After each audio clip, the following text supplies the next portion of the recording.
ஆச்சி மிளகாய் தூள் வழங்கும் மணிச் செய்திகள். இணைந்து வழங்குபவர்கள் அரசன் சோ.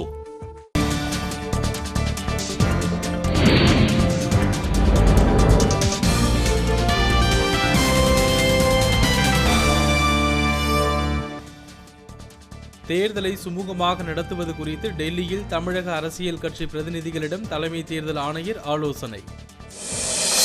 பொது வாழ்க்கையில் இருப்பதற்கு விஜயகாந்துக்கு தகுதி இல்லை என பாமக சட்டப்பேரவை கட்சி தலைவர் ஜே குரு சாடல். வைப்பு நிதி மீதான வட்டி குறைப்பு பொதுமக்களின் நம்பிக்கையை சிதைக்கும் செயல் என காங்கிரஸ் குற்றச்சாட்டு. நெய்வேலி நிலக்கரி நிறுவனத்தின் பெயரை மாற்ற முயற்சிக்கும் நடுவண் அரசுக்கு வைகோ கண்டனம். 7 விழுக்காடு இடஒதுக்கீடு கோரிக்கையை ஏற்கும் கட்சிக்கே தேர்தலில் ஆதரவு என இஸ்லாமிய கூட்டமைப்பு அறிவிப்பு.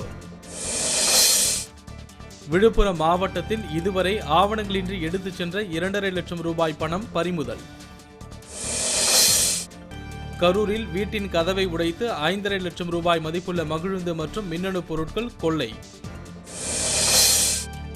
இந்தியா போன்ற ஜனநாயக நாட்டில் ஹிட்லர் போன்றவர்கள் பிறக்க வாய்ப்பில்லை என மோகன் பகவத் பேச்சு. கூடலூர் பகுதியில் கூண்டில் பிடிப்பதற்கு வைத்திருந்த மேலும் ஒரு மாட்டை தின்றுவிட்டு புலி தப்பியோடியதால் பரபரப்பு.